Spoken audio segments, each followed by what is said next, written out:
Aquí estamos de vuelta, 21:41, estamos haciendo Bienvenidos al Tren en Bravo TV, estamos en vivo y no te rías porque el tema es serio. No sé si lo notaste, pero en los últimos tiempos viene habiendo cada vez más atención sobre el universo de los hongos. Publicaciones, libros, también documentales, propuestas gastronómicas, pero también terapias que utilizan los hongos en uno o en otro sentido. ¿Qué está pasando con los hongos? Sobre esto vamos a hablar con Luis Acosta, que es licenciado en Ciencias Biológicas por la UBA y doctor en Neurociencias. Luis, gracias por estar con nosotros. Bienvenido. Por favor, gracias por la invitación. No, por favor, te hago la pregunta bien amplia y bien simple. ¿Qué está pasando con los hongos? Mira, hace un tiempito en un congreso me preguntaron por qué creía yo que los hongos estaban tan de moda y estaban instalándose.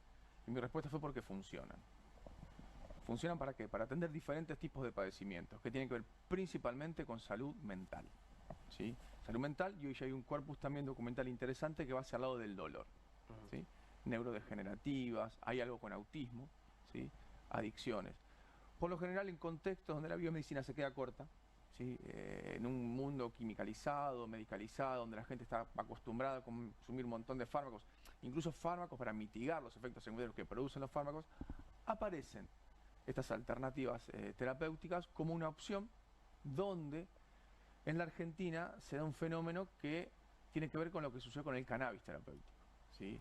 El cannabis de alguna manera faltó el camino que hoy recorren los hongos, en el sentido del cambio de paradigma que involucra la representación social que tienen estas terapéuticas. Si antes, bueno, era chamanismo, claro, o una tontería, el cannabis, qué sé yo, bueno, no, cuando empezamos a verlo, principalmente niños con autismo y epilepsia, donde discutir efecto placebo no tiene sentido. Un chico con epilepsia tiene 100 convulsiones, le das cannabis y no tiene más, no cree que le está haciendo bien, realmente le está haciendo bien. Claro. Algo similar sucede con los hongos, donde ya hay también un grupo importante de profesionales de la salud que han decidido sumarse al cannabis y hoy también recorrer el camino de los hongos. En un contexto donde el paciente deja de ser un ser pasivo y pasa a ser un actor principal de su vida, tomando decisiones, yendo al médico con el cannabis, insisto, y hoy con los hongos psilocibios, que tienen efectos psicoactivos potentes en macrodosis, o microdosis, que no tienen esos efectos y estimula selectivamente a receptores de serotonina, modulando la actividad del sistema nervioso, o los hongos adaptógenos, que son hongos que no tienen ningún tipo de efecto psicoactivo, pero modulan o regulan el estrés del cuerpo para hacerlo bien sencillo, y eso permite que tu cuerpo se adapte al estrés crónico al cual estamos básicamente todos expuestos. Por el trabajo, porque no te alcanza el dinero, la alimentación tiene que ver un montón, la forma de vincularnos, etcétera, etcétera, etcétera. Tiene que ver un poco con eso.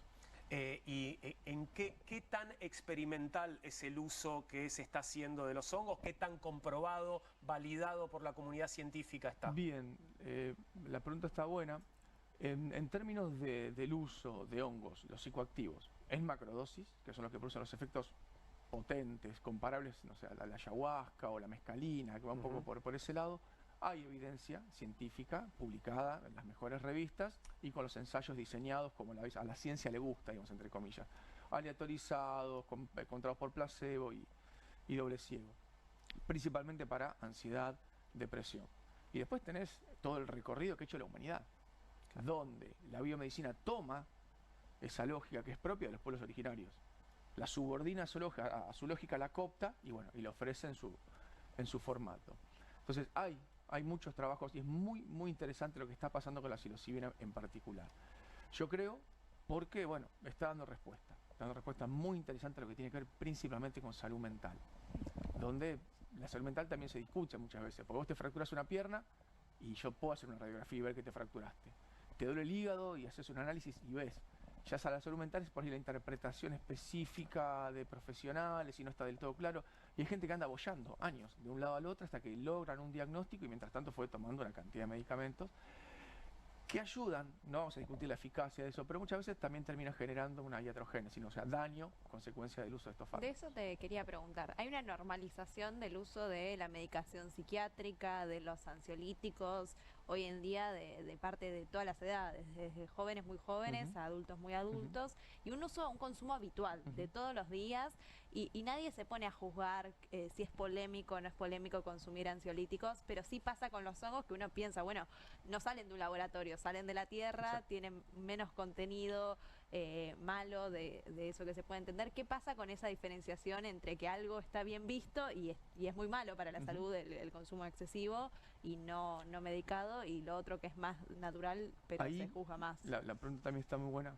Y tenés que ver dónde te parás y cuál es tu sistema de creencias. Si vos estás entrenado en un ámbito académico, universitario, te convencieron que esto es, cualquier cosa que no responda a esa lógica te va a generar ruido y vos vas automáticamente a decir que no funciona, y a veces incluso sin juzgarlo.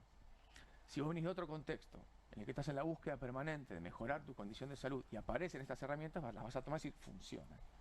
Entonces, en términos académicos, lo que yo creo que hay que empezar a discutir son las diferentes formas de generar conocimiento que existen.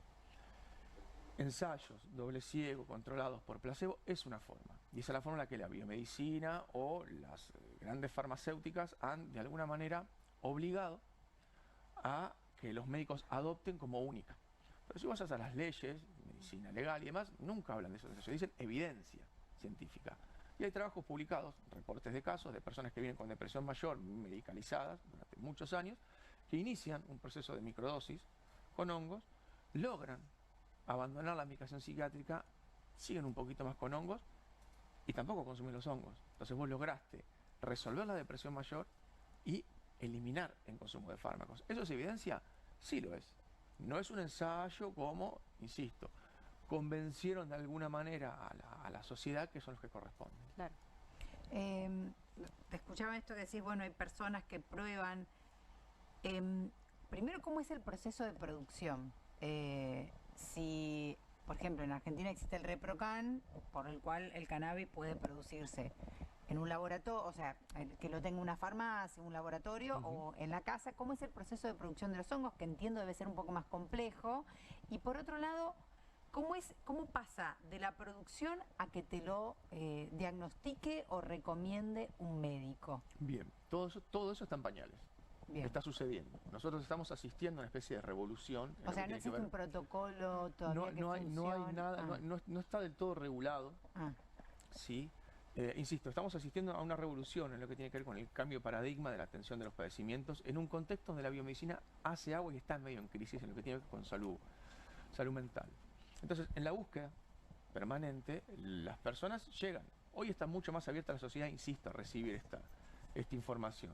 Entonces, de pronto te escuchás que los hongos funcionan para tal cosa y demás, y ellos van al médico y le dicen, mira, me gustaría probar con esto. Y lo que sucede, insisto, parado sobre lo que pasó con el cannabis terapéutico, muchos médicos lo que hacen es acompañar el proceso. O sea, no te expulso, no te echo del consultorio, sino que te acompaño a lo que es una reducción de riesgos o daños. Voy a acompañarte para que no te equivoques en la terapéutica. Respecto a la producción, es completamente artesanal. O se pueden recolectar. Son hongos que ocurren en la naturaleza. ¿Sí? Entonces, ahí ya incluso es complejo. ¿Cómo prohibís la naturaleza? Vos podés recolectarlos. Es el cucumelo en el norte, de la famosa canción. En el centro de México, son los que yo creía. No, está lleno. O sea, en la provincia de Buenos Aires, en La Pampa, en Misiones, hay hongos psilocibios, paneolus, autóctonos que tienen capacidad de poder producir esta sustancia. Entonces, si vos tenés el ojo entrenado, lo podés incluso recolectar. ¿Y cómo se consume? Perdón, ¿cómo Sí. se consume? ¿Se hace, o sea, es directamente el consumo del producto? ¿Se hace un subproducto? Esto, mirá, lo más común es el hongo, lo secás y lo molés. Cuando vos lo secás, el hongo tiene un 80-90% de agua. De modo que cuando lo secás, lo deshidratás, concentrás muchísimo la molécula. Y así evitás que se degrade también. Eso por lo general se hace un polvo y se pone dentro de cápsulas. Según bibliografía, lo más común son cápsulas de 0.1, 0.2, 0.3, 0.4, 0.5 gramos. Nosotros publicamos un trabajo recientemente donde hicimos una encuesta y relevamos el uso de tinturas madres. Es decir, vos podés poner estos hongos molidos en una solución hidroalcohólica, estos compuestos son extraíbles por el alcohol, después filtrás y en esa tintura madre te quedó la sustancia. De modo tal que en un vasito con agua vos pones un par de gotas y lo podés administrar. Eso en el contexto de la microdosis, que es lo que sería lo más informal. Claro. Después podés acceder ya en ensayos controlados y más a psilocibina sintética o producida en bacterias, donde vos tenés bacterias transgénicas, tomás los genes del hongo, lo pones en una bacteria y la bacteria en medio de cultivo produce la psilocibina que después se filtra y se purifica. Y después tenés lo que es la macrodosis, que es una dosis alta. El efecto de estos hongos se puede medir en una curva dosis-respuesta. Intuitivamente uno ya tiende a pensar que cuanto más hongo consumís, mayor es el efecto. ¿De acuerdo? Entonces hay un rango de concentraciones muy chiquitas donde es tan poquito lo que comiste que decís, che, yo ni me cuenta. Bueno, microdosis. Cuando vos empezás a comer más y decís, che, ojo, porque ahora con 0.4, 0.5 empezás a sentir, y a medida que vas aumentando, el efecto es potente respecto de los psicoactivos. Las macrodosis se dan entre un 3 gramos de hongos, 5 gramos de hongos aproximadamente, con la dificultad de que no todos los hongos producen la misma cantidad de psilocibina, e incluso como vos cuidaste ese hongo puede también degradarse la psilocibina. Son todas variables que, bueno, en lo que es la construcción por ahora artesanal de esta terapéutica tienen que ser tenidas en cuenta, que obviamente los pueblos originarios la tienen, ¿no? Claro. Dos preguntas quiero hacerte. Una, si genera acostumbramiento el uso de hongos, si con el hábito va perdiendo el efecto sobre el organismo. Y la otra, si hay persecución a los usuarios o a los profesionales que acompañan las terapias con hongos. Bien. Muy buena la pregunta también. Sí, estos hongos generan tolerancia. Se acostumbra el cuerpo rápidamente a la psilocibina, pero si vos dejás de administrar, se recupera muy fácil. Por eso los protocolos de administración que se utilizan principalmente tienen que ver con una estimulación. Te doy un día la microdosis y descansás 2 días. Te vuelvo a dar un día y descansás 2 días. Ese es un protocolo de Fadiman. Fadiman es una persona que tuvo mucho que ver con el uso de microdosis en Occidente. Es un psicólogo experimental, residió en Harvard, un doctorado en Stanford, o al revés, no recuerdo, que publicó una serie de trabajos muy interesantes con el uso de psicodélicos por los años 60. Luego, Convención Única de Estupefacientes, prohibicionismo, no se puede hacer absolutamente nada. Él publica un libro en 2011 que es La Guía del Explorador Psicodélico, donde vos podés leer y entender cómo se avanza en una macrodosis y cómo se avanza en una microdosis. Después hay otros protocolos y podés jugar un poco. Vos podés usar dosis más bajitas, por ejemplo, con las tinturas madres y estimular de lunes a viernes. Y vas cambiándolo. Hay trabajos que muestran incluso que el protocolo es hecho a medida. O sea, estimulas de lunes a lunes con dosis altas para empezar a retirar la medicación, por ejemplo. Y luego empezás a reducir la cantidad del hongo, te fijas primero si estás medicado con un antipsicótico, sacás el antipsicótico, después un IRS, que son los inhibidores de la recaptación de serotonina que producen algún tipo de dependencia, que vos los cortás rápido y dan lo que se conoce como un síndrome de discontinuación. Y finalmente terminas retirando el fármaco y también la micro. Eso es un protocolo construido a demanda de la persona, ¿no? Entonces, hay diferentes estrategias. Pero bueno, la ventaja es que el cuerpo, si vos dejás de estimular, se recupera muy fácilmente. Y no me lo preguntaste, pero aprovecho para contar esto, no genera dependencia química. Bien, no genera adicción, lo que llamamos adicción. Exactamente. Bien. No hay chance de que esto genere un refuerzo de la conducta.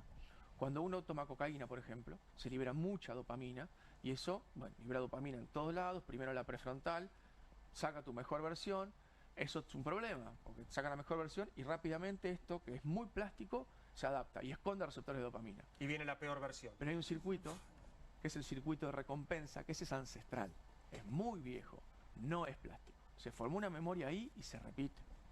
Entonces vos, ¿qué lograste? Que muy rápidamente se module la actividad de la prefrontal, la parte más importante de tu cerebro deja de funcionar y tenés una parte muy primitiva que te manda a consumir.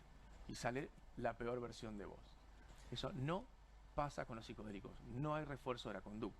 Entonces es una discusión muy interesante para dar.